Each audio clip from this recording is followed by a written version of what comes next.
बच्चों डाटा, तो guys data where housing क्या होता है? एक सिस्टम होता है जहाँ पे बहुत सारा डाटा कलेक्ट किया जाता है, जहाँ पे रिकॉर्ड्स करे जाते हैं, स्टोर करते हैं रिकॉर्ड्स को, और ये बेसिकली एनालिटिकल प्रोसेसिंग के लिए होता है। उसके सिवा इसमें क्वेरीज होती हैं जो कि इसी के लिए होती हैं, ठीक है। इसमें आप डाटा एनालाइज कर सकते हैं, डाटा की कंसिस्टेंसी होती है। उसके सिवा नॉन वॉलेटाइल होता है, नेचर में मॉडिफाई नहीं कर जा सकता, इसको आप एडिट नहीं कर सकते, नॉन वॉलेटाइल का मतलब यही है। 4 तरीके के डाटा होते हैं, जैसे enterprise data, operational data, data mart और वर्चुअल डेटा। और enterprise data is like centralise data जिसमें सारा डाटा ऑर्गेनाइज किया जाता है। Operational data is basically real time data होगा। और data mart is like small warehouse, छोटे छोटे से वेयर हाउस हो जिसमें अलग अलग सेक्शंस हो अकॉर्डिंग टू डिपार्टमेंट, जैसे साइंस डिपार्टमेंट, अब साइंस डिपार्टमेंट में भी बायोलॉजी डिपार्टमेंट, ठीक है। अब वर्चुअल डेटा वेयर हाउस जैसे do not store data physically. अब जैसे अब आता है डेटाबेस और वर्चुअल, उसमें क्या कहते हैं, डेटाबेस में क्या डिफरेंस है?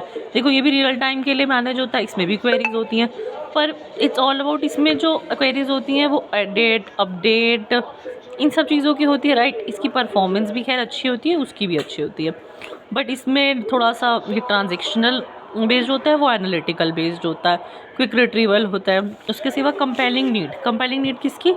डेटा वेयर हाउस की। DW आप समझ आना, data warehouse decision making में हेल्प करता है। देखो ट्रेंड आइडेंटिफिकेशन में समझ आती है, परफॉर्मेंस इंप्रूव होती है, डाटा की एक्यूरेसी इंप्रूव होती है, और डाटा को कंबाइन करने में हेल्प करता है, ठीक है।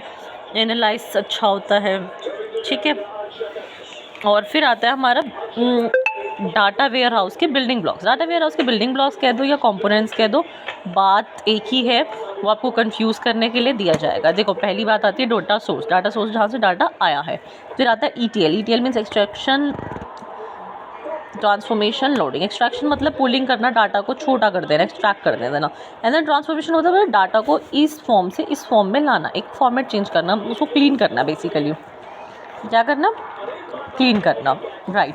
अब आता है loading, transform data into warehouse, data को ट्रांसफॉर्म करना, वेयर हाउस में भेजना। डाटा वेयर हाउस जैसे वेयर हाउस डाटाबेस जैसे कि जहाँ पे बहुत सारा डाटा होता है, डाटा एसेस टूल जो डाटा को असेस करते हैं। डाटा मार्ट जैसे कि मैंने आपको बताया था कि जहाँ पे फोकस होना पर्टिकुलर डिपार्टमेंट। अब कंपोनेंट्स मैंने बता दी, data source house, data storage, meta data मतलब जो डेटा के बारे में बताता है। यूजर्स इज पीपल जो यूज़ करते हैं क्वेरी टूल्स। अब आते हैं 3 tier architecture, bottom tier, middle tier और टॉप टायर, वो दूसरे पेज में। बॉटम टायर जहाँ पे डे टू डे होती हैं, फ्लैट फाइल्स होती हैं, CSV, ये सब चीज़ें। और फिर आता है ETL, ये हार्ट होता है डाटा का।